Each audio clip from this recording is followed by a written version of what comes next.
Hey, what's going on, ComicWow.com? It's Comics on TV. I'm Mike. And I'm your good buddy, Jump Street. We are talking about Gotham. It's been a week. We missed it.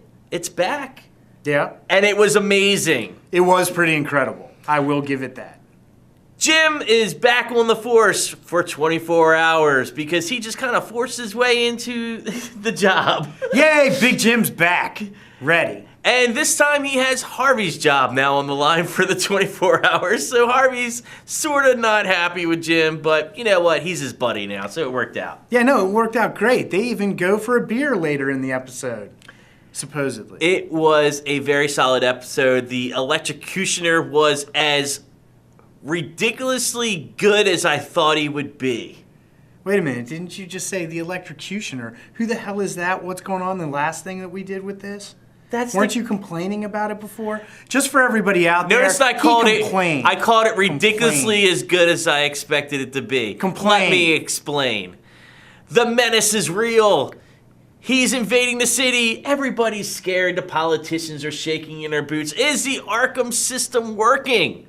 Of course it's working. They got a dude that uses electricity to light up doorknobs and turn people into zombies with flash bombs. That's pretty sweet. But how do we stop such a foe? How do we stop him? We get Jim Gordon to wear some rubber galoshes per the instructions of the Riddler. And grab a cup of water and throw it at him. Yeah, because I don't like to lose. You don't lose when you have a cup of water on your side. Especially against a guy called the Electrocutioner. Duh. It was fantastic because it just showed how lame he was. So many other good things were going on in this episode, though, like the Penguin getting electrocuted by the Electrocutioner. Tour de force from the Penguin this week, by the way.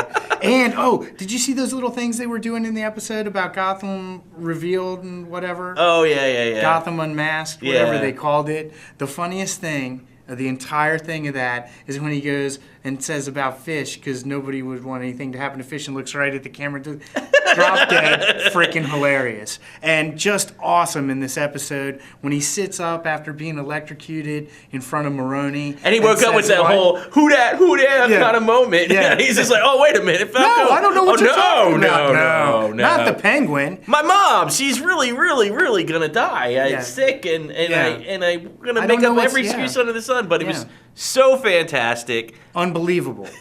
I say tour de force because, to be quite honest, it really was. And watching him maneuver and back his way in and out of corners in this episode, I thought was particularly enjoyable.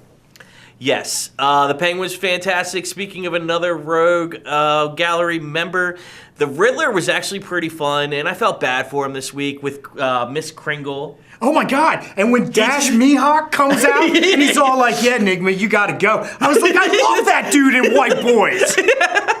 Yeah! What a triumphant return to the small screen for him. I'm glad I set that up for you. Yeah, you didn't have to. I was gonna bring it up anyway. But yeah. Of the most peculiarly named people, I think Dash Mihawk takes the cake.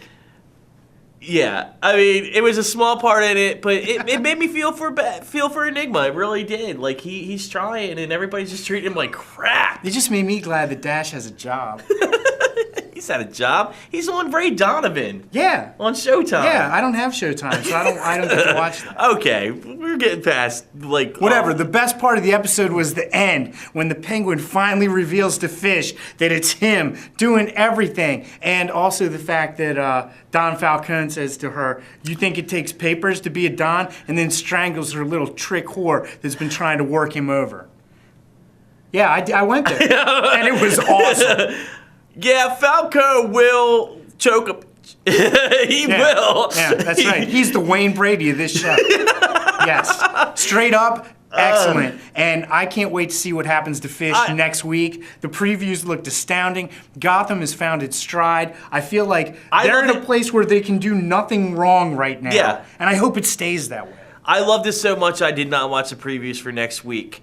But we would love to know what you feel about this week's Gotham. Did you enjoy it like we did? Please comment at the bottom. Like us on Facebook. Yeah, find us on Twitter at @TheRealComicWow. And subscribe to our YouTube channel. And of course, check us out on our Vimeo channel as well. Do it!